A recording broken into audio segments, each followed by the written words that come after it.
So No, some months are busy, some months are nothing, you I know. see. I And so see. sometimes I have a lot of time on my hands. And so when I'm sitting at home, making food, making festive meals, doing what I do, by the end of the day, I'm starving for company. Whereas Mm-hmm. my husband has been out working all day, and he comes home and he is home for an hour before he goes to learn and exercise and do his things. And part of that hour is taking care of the things he didn't have time for at work or whatever else he needs to do. So I find that my kids aren't here to keep me company anymore, or I'm not. Like I said before, they're more independent, Mm-hmm. so they don't need me. So Mm-hmm. I'm alone, Mm-hmm. So and I'm yeah. So go feeling a ahead. little lonely sometimes. Mm-hmm. So let me just so that I understand what the emotions are here. Is it a feeling of loneliness? Is it a feeling of boredom, or is it a feeling of rejection? Depends on the day, but a combination of any of the above. Here. Okay. Good. Good. Good. That's straight. Okay. Um. Because on the days that I'm working, then I'm not bored. Okay. But the work that I do, as it is that freelance that I talked about, I don't always have consistent customers, so it's not always like a relationship. So it's Mm-hmm. just going, doing the job, and being done.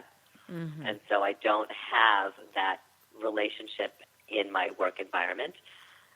Most of my peers are busy with their own work or whatever they're doing, so I don't have a very active social life during the day because everybody's busy, and at night people are busy with their husbands, their families. So sometimes I am feeling lonely, Mm-hmm. and sometimes when my husband makes the choice to do what he has to do rather than be with me, then yes, there's a sense of rejection. Mm-hmm. Um, and I guess I said lonely and bored are two different things, I suppose. Yeah. Like I said, depends on the day. Yeah. It depends on the day. That's very well spoken. So you should, first of all, Malky, I want to just tell you, first of all, thank you for bringing this because I'm sure there are a lot of people who relate to this. Not a month goes by that someone comes up to me at the end of a class or a lecture or something and squeezes my hand and kind of quietly makes sure nobody's standing around and faces me so if they get emotional, nobody can see their face and says, I feel so lonely in my marriage. One woman about maybe 6 weeks ago, I'm not so good in estimating time, but whatever, a couple of months ago said to me, she came up and she said, we're very, very, thank God, very comfortable.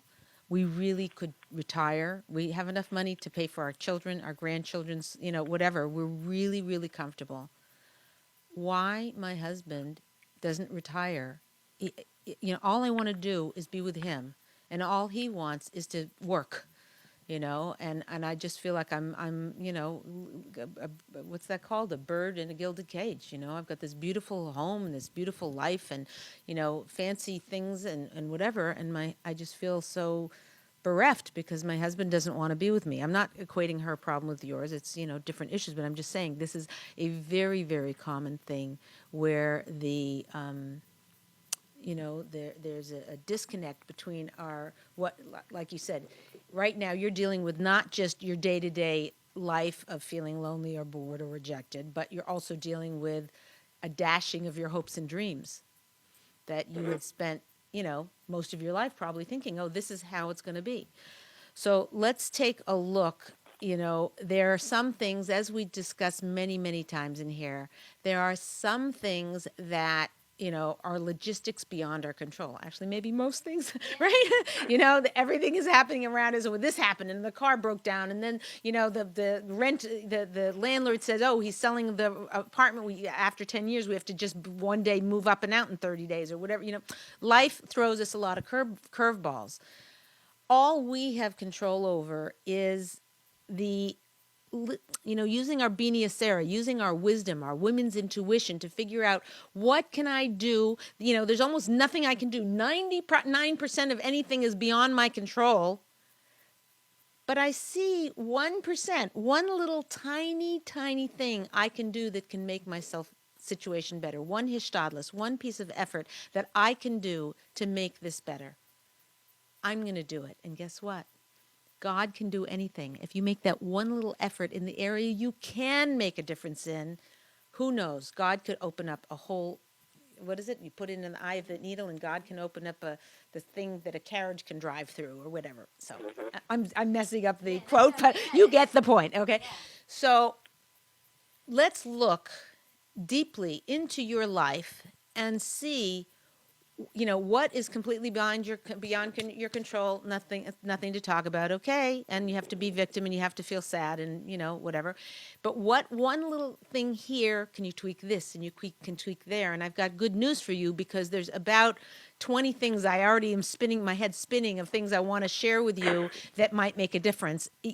One of them may not make a difference, but doing all 20 for sure would make a difference. No guarantees, but like, hello, we do, but at least God knows you're doing whatever you possibly can. So let's take a look. First of all, it also might help you to realize you're not alone. You're not like the one wife sitting out there whose husband, is off busy and gallivanting, and she just feels like, well, here I was 24/7 making sure. Forget about food. The sheets were clean. I mean, maybe in some houses they weren't. I don't know. But I'm just saying, all of the details of running a home, and the getting the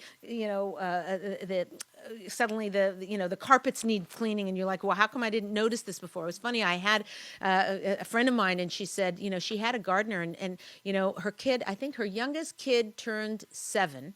And she'd had this gardener for 20 years, and she came out with her hands on her hips, and she looked at him, and she said, you've been my gardener for 20 years. How come you just blow all the leaves behind all the trees? And how come, where the driveway is, it needs to be trimmed. You're just letting it grow all over, and and she went on and on ranting, like, what did he completely forgot about gardening? That's what she's paying him for 20 years. And he said, what is going on? And you know what his answer was? This is how it's always been. You just never noticed. She was so busy, inundated with getting food on the table and living life day and dealing with this crisis and that crisis and the science projects. Forget about it. Just the science projects alone, So it's here you are, the life that you've lived. There's a lot to celebrate. There's a lot to be proud of. There's a lot to be, do a victory lap, right? Seriously, a victory lap. Now, let's start thinking about how we're going to plan the logistics of your life. So I'm going to ask you a couple of pointed questions, if that's okay. And you're going to have to disguise your answers so that it's not so that it's a secret from the audience. But what kind of thing have you been? You said you tried his hobbies. So what kinds of hobbies did you try? Is he like a woodworker and you tried woodworking with him, or is he hiking and you don't like hiking, or what kind of, how are you going to answer without, I guess just sort of do something similar to what it is that I'm asking. Right. You. So I'm not interested in archery, for example. Okay. Archery. That's creative of you coming up with. Woo! That would pull that one out of head. Okay, archery. Okay, so he went to archery. It's physically, it's not good. It doesn't work for me. The concept is not interesting to me, but it just doesn't appeal to me at all. Now, could I go and watch? Yes, but I'm not participating. And yes, I can ask, how was your archery? Did you have success hitting the target today? But that's not much of a conversation, and that's not much sharing. For example, there's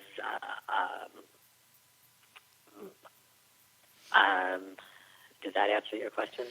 Yes, but no, that answered it. So I hear. The thing is that when you're in the car with him driving to archery, right? And then you get to archery and you are totally for an hour and a half while he's archerying, while he's shooting arrows, whatever he's doing, right? It might be terribly boring. Yes. And driving back might be, again, it's let's say it's a 3-hour pretty much quote unquote waste of time for you. I totally hear that. But there's another way to look at it, which is that there is the potential to connect with your husband on the little moments. And it could be that you take up needlepoint or crocheting or, knitting, crocheting sometimes is too big. Maybe knitting is a little sweater or something like that. It could be you take up something that you would enjoy that you could do simultaneous to that. So you in the car on the way there, unless you're going to get nauseous or whatever, but and sitting, you could sit in the bleachers, buy yourself a cozy fold-up chair that's $100 at some fancy thing or whatever that's totally comfortable. Even one they have now, fold-up chairs that with leg rests that you sit and you just sit on the side, and it's freezing there. So no, that wouldn't work, Leah. So get yourself. I'm not telling you to spend money, but whatever.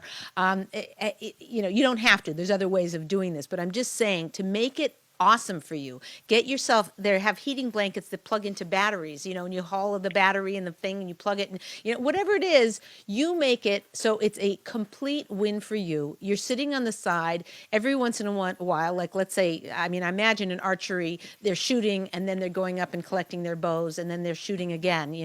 So while he's going up and collecting the bows, you crochet or knit or something. Draw, get a pencil etch sketch, maybe, do get what are those things called that hold the easel, thank you. That hold but what's the other thing called? The picture. Canvas. The canvas, thank you. So whatever, you bring that with you and people are looking at you and think you're weird. This is fine, all in the name of Shalom. But so while he's going up to collect his things, you aren't watching. But while he's shooting, did you see that bullseye? Yes, dear, I saw the bullseye. Do you know what that means to a husband in terms of intimacy? And the other thing is, until you've done that for a year, you really don't know that you wouldn't enjoy it. And you tried archery and you didn't like it, or it hurt your finger and whatever, and it's just not for you. So, you could look up, people with who have arthritis who want to shoot, arrows. What can they do? And you find, there's these ones that don't hurt my finger. Maybe I'll try it again with that thing. Dear, do you mind? It's $32 for this, special arrow that doesn't, that helps for people whose fingers hurt, or whatever it is. In other words, what I'm saying is that rather than writing it off immediately, and maybe you've tried for a year already, and maybe you really, whatever. I'm just saying, without really exploring it to its full extent, don't give up so quickly, because even though it seems like it's not working for you, I can promise you one thing: it's working for your husband. If you say to him, I want you, look, I don't like archery at all, but I hope it's okay. I bought this stupid little fold-up chair and a warming blanket, and I've got a new a crochet teacher. My friend, you don't have to pay for these things. A lot of times, is teaching me how to crochet, and I'm just going to come and sit with you. He'll be like, really? You don't have to. You don't have. It's okay. No, don't come. I don't want you to come. You're coming? Really? You're coming? There's something that it does to his heart that even if you're not collecting closeness while you're there, because there you're just kind of annoyed because you can't even see. He's around the bend a little, arching over there and whatever. It'll bring a closeness at the times you do need. When he comes home and he's home for an hour, and instead of, you said he's busy doing his other things, because you have given him such a gift of your presence and interest in the archery, when you need him, he's not going to walk past you as you're sort of sitting on the couch waiting for dinner to be ready. He's going to walk by you and say, oh, and he'll plop down. Maybe. These aren't guarantees, but I will tell you one thing. It is your number one best chance of getting the attention you need is by giving him the attention he needs. Does that make sense? Okay. So that's one area, is to really dig down deep to figure out how to make these hobbies that he already has work for you. The other issue is that a lot of women, will hint to their husbands that, they want more time with him. They want more attention. They'll, like, oh, where are you going later? I'm going to the gym. Oh, you're going to be there. Well, when are you going to be back? And the guy's just saying, why is she giving me the third degree? And why is she trying to control me? And, she thinks he is totally getting her message. Husband, I want to be with you. Husbands do not get hints. They go right over their heads. They don't get hints. Hinting does not work. Newsflash, hinting does not work. What works is saying, I really want to be with you. I miss you. I would like to spend time with you. You're going to the gym. When will you be back? And maybe I won't go to bed so early. Maybe I'll take a nap now. When you get home, wake me up so I can just schmooze with you while you get ready for bed. Whatever it is, but use your outstanding communication skills that women have to be absolutely clear on what your needs are. Have you tried that? Um, I'm sure I have. I think we always like to think that that our husbands will offer what we think they know we need. Wait. So That is too beautiful. You got to say that again. Wait a second. That good husbands will offer what we think they know we need, right? And the operative thing is think and know. And, he doesn't. They can't read minds. And even if you told them 100 times, you still need to tell them the 101st time because it's not like it's going to suddenly sink in. This is not in their DNA to be able to do this. Is that clear? Yeah. Yeah. So Yeah. when you are trying to get more time out of your husband or more attention, what is the tone of your voice? We just spoke a lot about how to talk so your husband will listen. And is it more like a demand, or is it more like a feel sorry for me request, or is it more like a I love you so much and I just want to be with you? Hold on, I have to throw this. And can somebody just make the crash noise? Woo-hoo! Okay, fine. How do you, is it more of a request or more of a demand? How are you going about communicating it to him, is what I'm saying. I think it depends on, again, what level of frustration I'm at. When I can catch myself early enough that I know what I need and I ask for it, then it would be the request. When I don't think about it and all of a sudden I realize that I'm depleted because I'm not getting what I want, it tends to be more of a fetch. Excellent. That self-awareness will help you do one thing. Do more requests and less demands and less kvetches. It's really crucial because I can guarantee you one thing. The kvetching has the opposite effect. It will make just a human nature. And if something's demanded of you, you immediately will look to any excuse not to do that demand, and you will dislike, not dislike, that's a strong word, but you will want to push away the person who's making that demand of you. So you can guarantee this is not like you have to think about and wonder, I wonder if this is going to work or not. Point blank, straight as it is, anytime you make that kind of a demand or a fetch or complaint about him wanting more attention or more time, it's going to fail. It will fail. It will produce the opposite effect. So knowing that, as you're about to open your mouth and about to say, you never spend enough time with me and I feel like you'd rather be with somebody else, just know that is going to create more of what you don't want. And saying something like, oh, I'm so happy that you're going off to the gym. I'm really proud of you or whatever. I was hoping we could, maybe I'll tell you what, when you get home, how about we'll go out for some ice cream together, which counteracts the gym, but whatever. But it's for Sheldon Bias, so it has no calories. Okay. Quote me on that. Right. So now, right. So, but here's the other question for you. Your husband, you said he goes to the gym. Yes. What does he do in the gym? And have you tried going with him?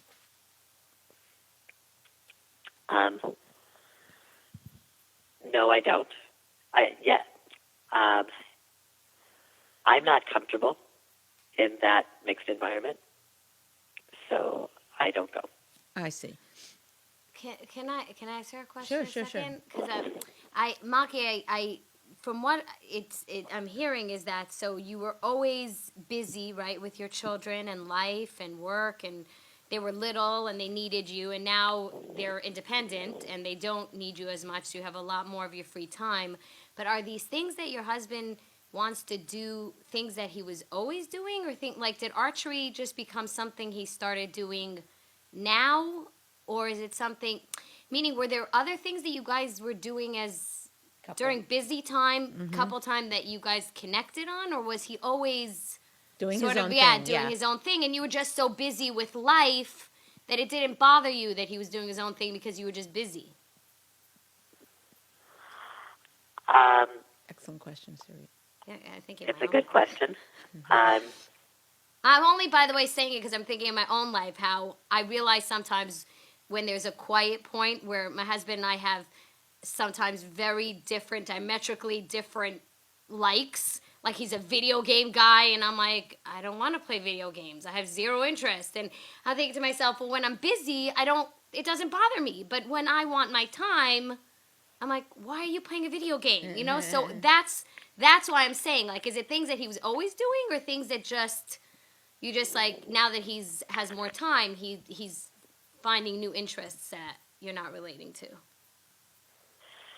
no, I think that he always had these interests, but probably because I was busy and had my own interests and things to do, I wasn't as aware of it.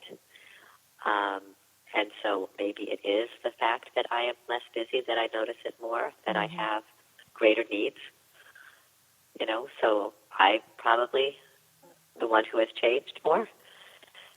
And yet there are certain things that he has taken on now that are new, but they haven't necessarily replaced. They're just additions. So there's more, and I have less. So the disconnect is greater. Have you guys talked about this at all? Oh, yes. And what's Oh, his yes. what's his And, thought on about it? A definite understanding of. I think that's a bigger thing that he invites me to participate, or I try to find ways to do my version of what he's doing so we can share. But I think that one of the things, I think a bigger part of it, and I'll use this as an example, which is not necessarily reality, but it's an example. He'll say, I'm going to eat dinner now because I need to go out, rather than let's have dinner because I have to leave in 20 minutes. And it's that idea of I've got something to do, I'm going to do it, and I'm living my own way instead of that invitation to let's have dinner. Or, the other day I had to go to the store to do an errand, and I said, will you come with me? It will help me if you could do this. And rather than, of course, it's not what I would choose to do, but if I have to, I will. And it's that sense of if I have to, or I'm doing my own thing. So while the differences may be the same, it's the communication about them that might be changing. Mm-hmm. Yeah. And so did he go to the store with you to help? Yes. And did that work out well? Why are you nodding? No. Are people, by the way, anybody who's on Facebook and Instagram, whatever, please feel free to comment or ask questions or, all that stuff. We'd love to hear voice. But That's exactly what I was thinking. Is what? Did he go to the store? Did he go to the store? Oh, right, okay, yeah. How did that go? Yeah, right. So how did it go? Well, it went. We did what we had to, but and I appreciated the effort, because it was definitely not what he wanted to do because he had other things to do. So he's a good guy. He makes his effort and he tries. He wants to. When I make requests, I usually get what I want. That's so nice. But I don't want to be consistent. I feel that when I am consistently making those requests, it becomes naggy. It doesn't feel respectful to the things that he needs to do because he has things he needs. I know he has things he wants to do, and I value the things that he does. I guess I just don't. They're not. I don't learn with him at night. My learning. I have my Sclerosis at home. You know, maybe if I had cabooses I was going out with, it wasn't on the phone or something, then I would feel more of that social connection that he gets when he goes to learn at night. Right. You So, know, okay, I'm gonna rattle off here. It's a very good. We're at a good juncture to start looking at what actions can we take to bring our husband closer, and to set up the logistics of our life to make us have a satisfying, both relationship with our husband and with our day-to-day activities. So I'm just going to throw out a bunch of stuff, and then we're going to, maybe talk about logistics about them. But for instance, when you were saying at the gym, you had a bunch of kids at home who are now often married. My thinking with that was one question I wanted to ask you, because I'm thinking it might be possible that you have a bedroom that is no longer occupied. And if so, it seems to me a gym membership and buying all that equipment is about the same cost. And maybe your husband will say, "No, I need to get out of the house. I need to clear my head." But if you said, "Listen, if we make that bedroom or the garage or the basement or the, whatever it is, or area, back porch, something, if we bought a treadmill and a stationary bike, whatever it is that he's doing at the gym." You can get this stuff very, very inexpensively at Craigslist on used stuff, and it's even better because you don't have to build it; it's already built. So, but anyway, you buy, bring the gym home, and whenever he would go to the gym, he says, "Okay, I'm going to the gym." You guys both march upstairs or downstairs or into the basement or whatever it is, and do that together. Is that a potential idea in your life? It's very healthy. right? No, and actually that we do have an exercise bike here in the house, which he uses regularly because he has been going to the gym less than exercising more at home. The problem is he starts at about 10:30 at night when I go to sleep. Right. So I hear that. So first of all, having a treadmill and a bike or two bikes or whatever, everyone thinks, "Oh, that's a crazy amount of money. We already have a bike," but then you can do it together. So it's really valuable, and again, very cheap. Sometimes you can get, people say, free treadmill, come and get it, just to haul it away. So I'm not telling you to spend money, and also it takes up space and it's a little annoying. But if your husband is going to bed at, starting to exercise at 10:30 at night, if you're home and you have the time, you could take a 2 o'clock nap, a nap for 45 minutes, and be able to, and then, stay up till, it's not ideal. I get it. Your circadian rhythm, you have a natural rhythm or whatever. But I know somebody who her husband was some kind of a surgeon or something like that. Anyway, during his training for 6 years, he got home at 11:30 at night. So she put the kids to bed, went to bed, and had an alarm, and woke up at 11 p.m. and made dinner for him to arrive home at 11:30. And she did that for 6 years. And they have an amazing relationship. Actually, I've known them for a long, long time. And so again, is that a convenient, nice, lovely way to live life? No.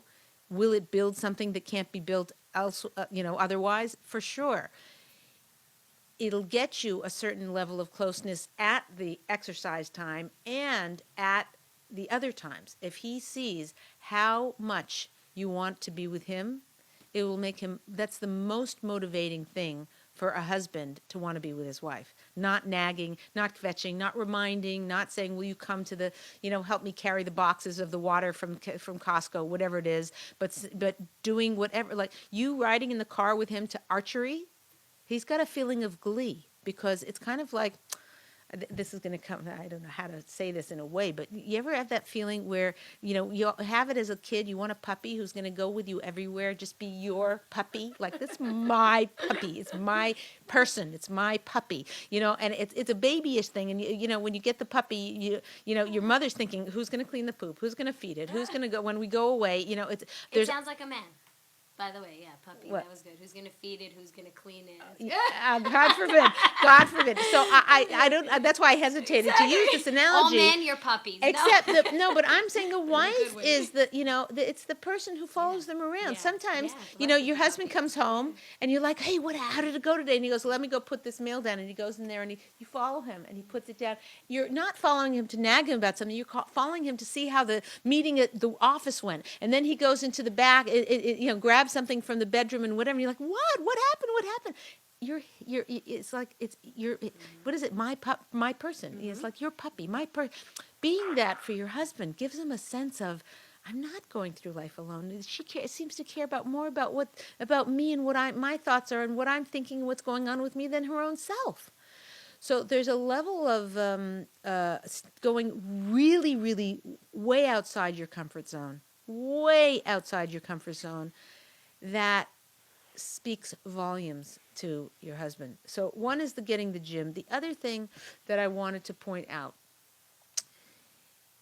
you're at a stage in your life where you have more time to, again, as you said, it's a transition from going from being 24/7 care of children and family to, now you're sort of shot out of the cannon, and they're like you said, they're way more independent than I ever thought they would be at this point, So happens to everybody, So the thing is that now, first of all, it would have been 10 years ago to develop some of these hobbies and things. But okay, so for those of you who are listening who maybe are younger than Malky, start thinking about, I better start thinking about how I'm going to take care of myself so that when that time comes, I'm not that wife who is like sitting home watching out the window, which is not healthy for the husband, for the wife, it's not healthy for the husband. But you could at this point be let's say your husband's always planned the vacations. He's been the one who found the place and got the car and got the thing and whatever. Now you be that person. And now if you don't have a vacation planned, even a day trip, it doesn't have to be expensive. You can, drive somewhere 3 hours away and stay with friends, that have a back house or that have a room in their house or whatever. I'm not talking spend money, although I'm not saying you shouldn't spend money.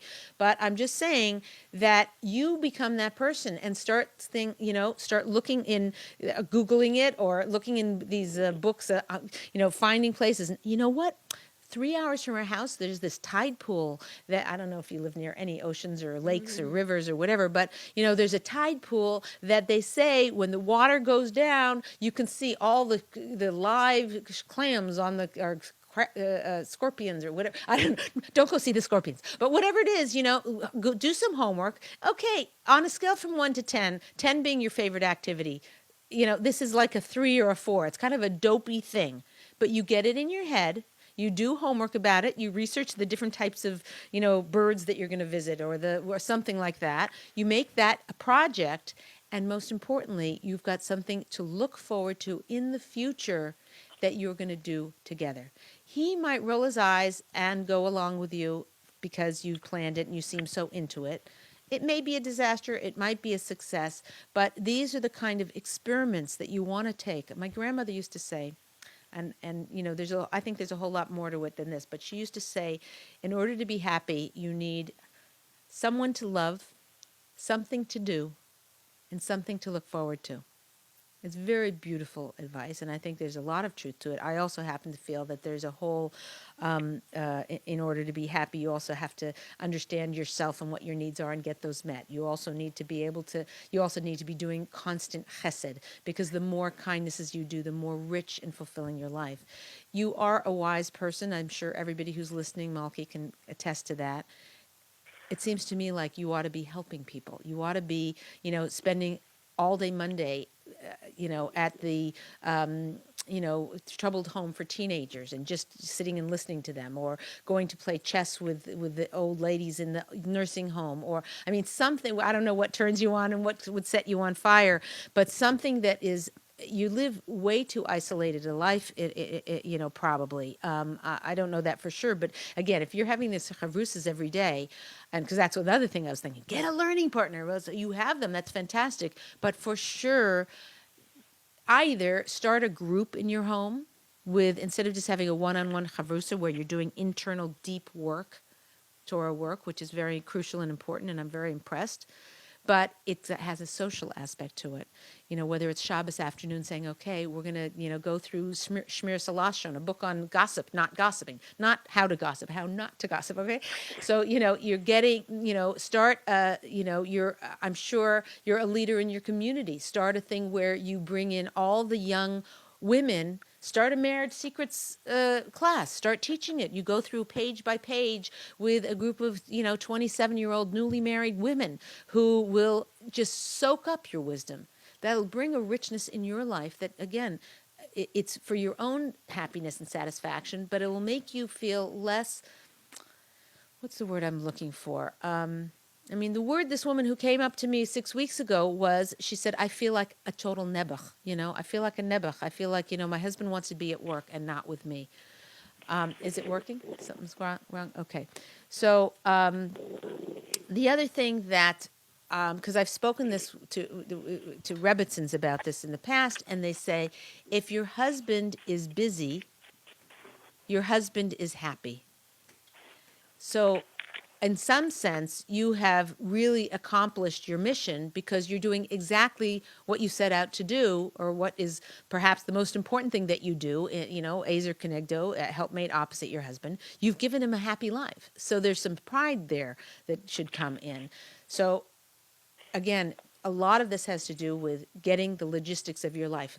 Sitting down, going on to the library or to a bookstore and buying every how-to book, hobby books and whatever, and combing through them. And, one looks, pottery, yeah, I kind of always wanted to do that. That's such an expensive thing. You know what? You're worth it.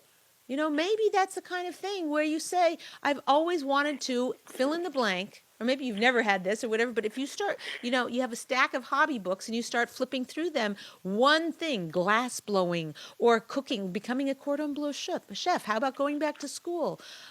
There's a lot of stuff that you can do proactively to try and enrich your own life that will both make you happy and make your marriage better. Is there anything off the top of your head, any hobby that you've always sort of fantasized about? That comes to me right away. I used to think I would like to make jewelry, but I don't think that my eyes can see the small things well enough at this point. But can't you wear aren't there glasses you could wear? Yeah, right, probably. But that is also a solitary endeavor. Well, it could be, but there's also jewelry making clubs and things where you go or classes. Taking a class on it is a great idea because then you're with other beginners, and maybe you could form a jewelry making a club. There's also something where you could go and take an intensive, jewelry training course, and you become a teacher. And then you go to bas mitzvahs, and you become the jewelry teacher to the, it will take you about 3 to 6 months maybe, or 2 months. You're a smart lady, maybe it'll take you a week to learn how to do it. And then you get a little parnassa on the side, a little money on the side, and maybe you don't even do it for money, or you go to all of these old age homes. If you walked in them and said, listen, I will for free every Thursday afternoon teach jewelry making to your seniors. All I ask is that you pay, it's $100 for me to buy all the equipment I'm going to need and enough beads or enough whatever kind of jewelry you've got in mind. And I'm going to, and every Thursday afternoon, that's your thing. You go and you do chesed for these women who have lived their life, and are at retirement or whatever, and you make friends with them and you get close with them. And, it's being extremely proactive on, it's not keeping yourself busy, it's doing enriching. You deserve it. You've put in, you've clocked what it takes to raise 4 children, and to keep a husband happy. It's a lot. And make yontif. How many yontif meals do we make a year? 142, whatever it is, It's a lot, and you have accomplished that. And this is time for you. This is a gift from God that he gave you. A lot of women at your age are working full time.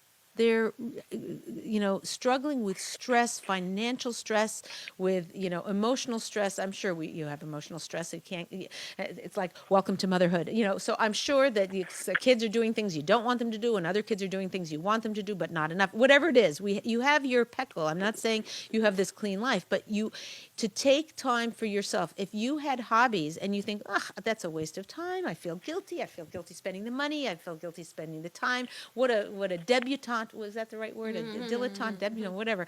That is. I don't want to. I don't want to be that person. But here's the thing: if you are doing it in order so that your husband can be happy with his hobbies and thing, it's a mitzvah to go do a hobby. Ask a rabbi. I'm not a rabbi, but that would be my And Leah, thinking. by the way, on Hillygram, where our show is posted, he actually has tons of options like that. There is a jewelry making class for women that meets once a week. Wow. On Tuesdays, there's dance classes for women. There's paint nights and paint days for women, and it's all. I mean, I was going through it the other day, going, "Ooh, I want to sign up for that one and that one." I mean, there's a lot of options for a woman to.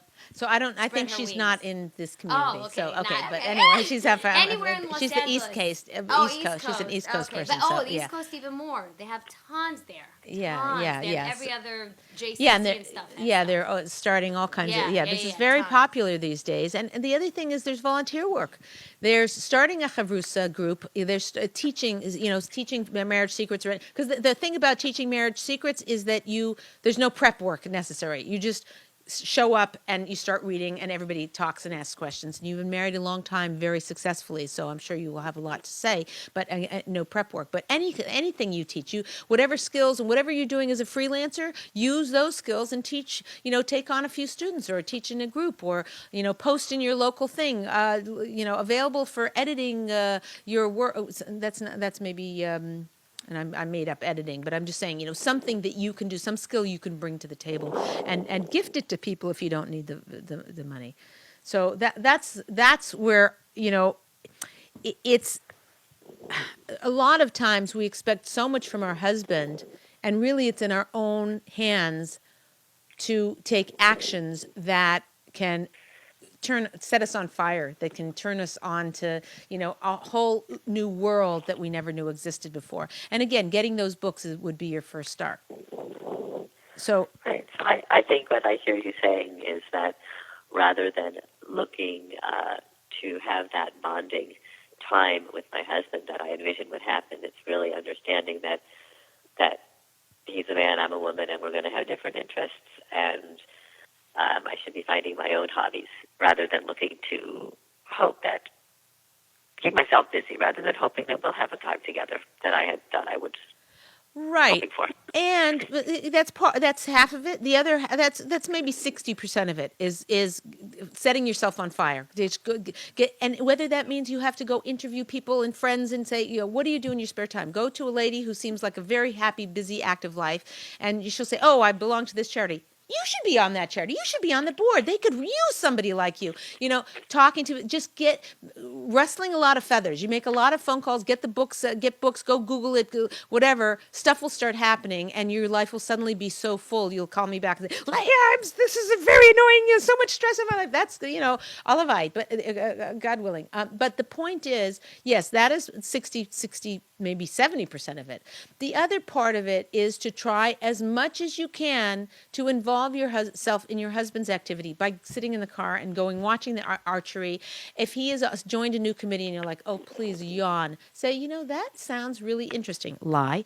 "That sounds really interesting. I'd like to sit on that board too." No, you don't have to lie, but I'm just saying, I'd like to come to a meeting. It sounds very interesting, just to sort of see. I may never go to another one. I mean, if you don't mind, if you don't want me to, totally, if it's your thing, but it sounds interesting, and who knows, maybe they can use my help on something, whatever it is that he's going into.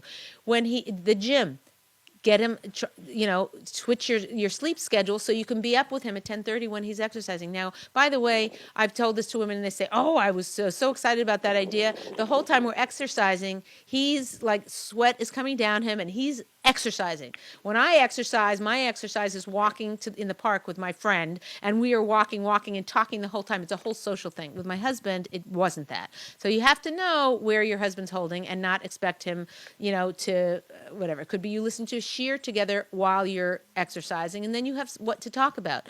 One of the big advice that I got from a very choshev Rebbitzin is that a husband and wife should have some time during the week, every week, that they learn together.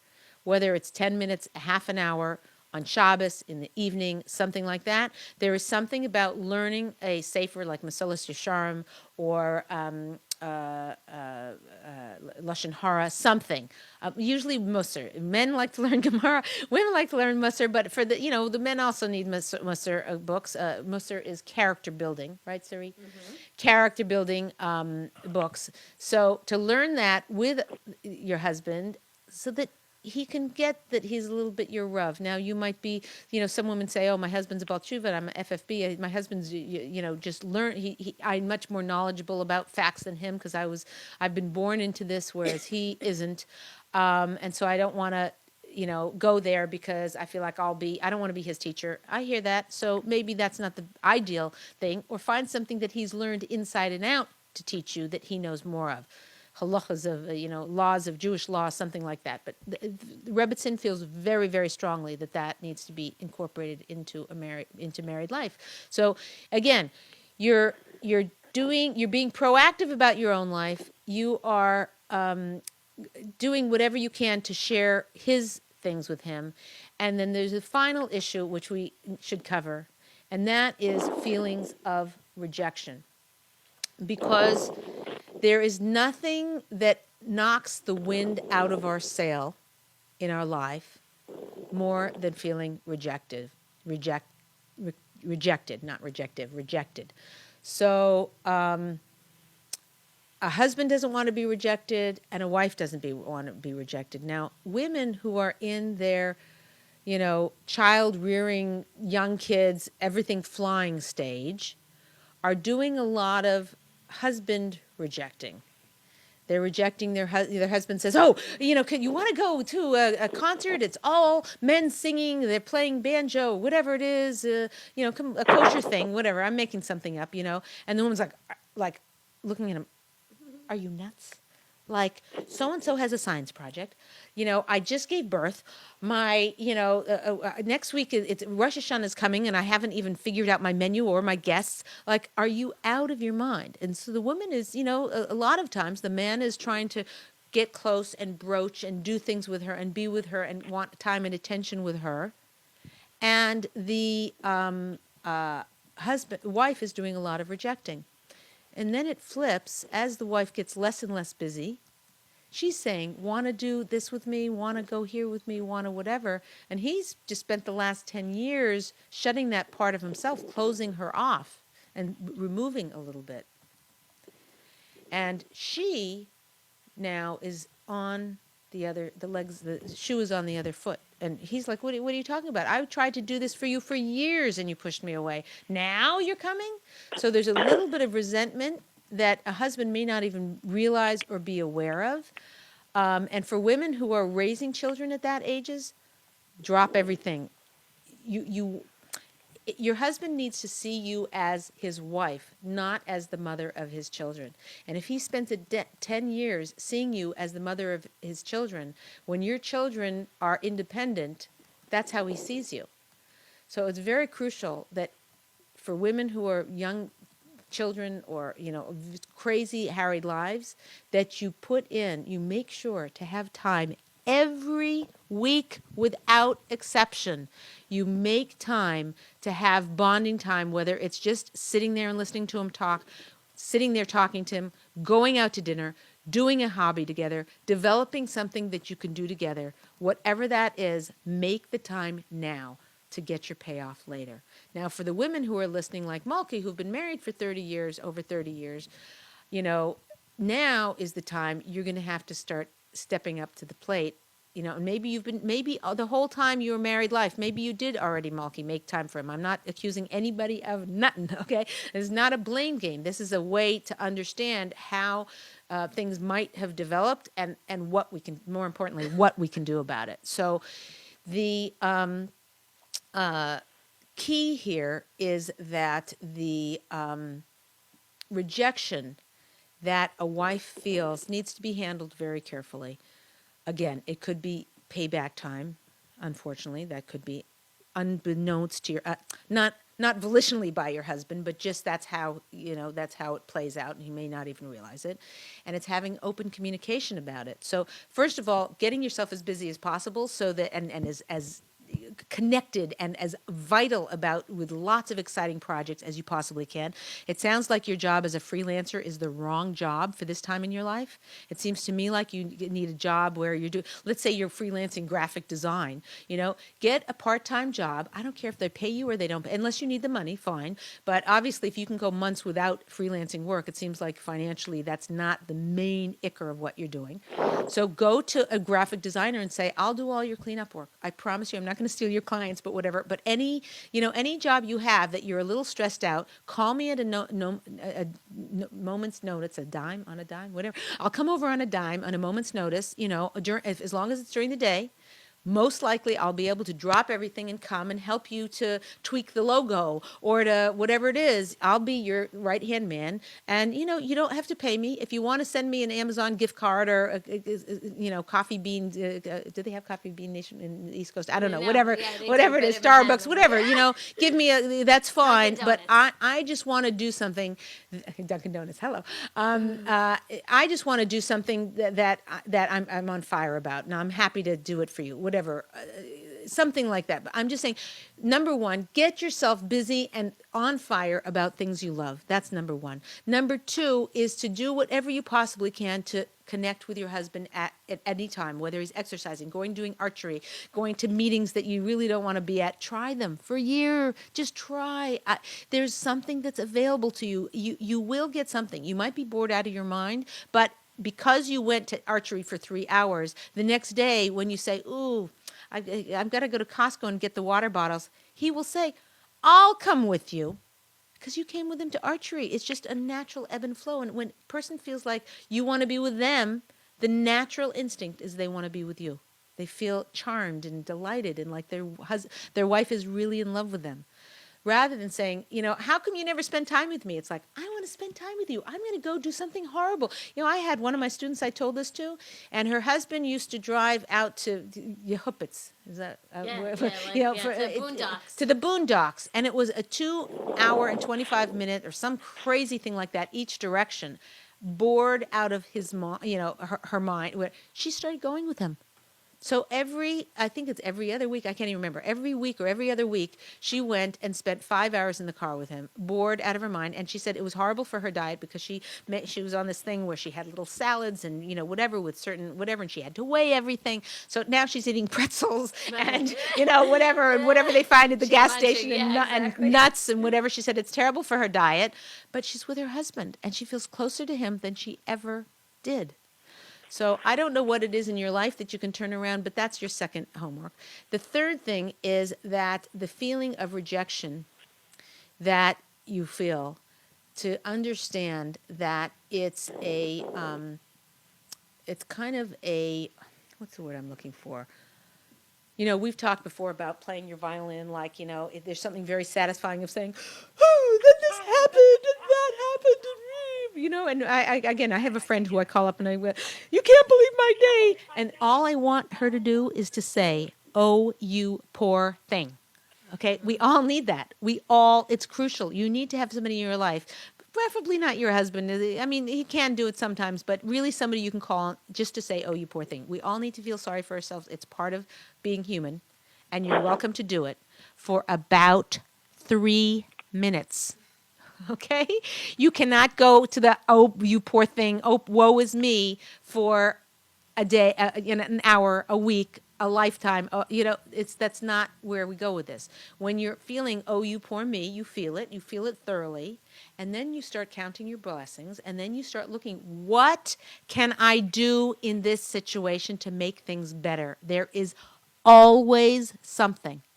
I'm telling you, there is always something.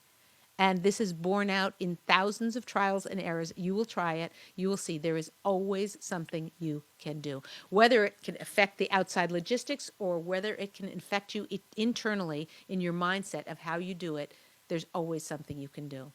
So those are your 3 pieces of homework. You got them, Malky? Thank you very much. Yeah. Yes. God should bless you with the strength to be able to carry through on these avodas. We definitely want to hear back from you and from anyone else who is listening to this show. We'd love to hear any tips, techniques, ideas that you have for Malky or for people who are dealing with this in their life. Thank you, everybody, so much for joining us today.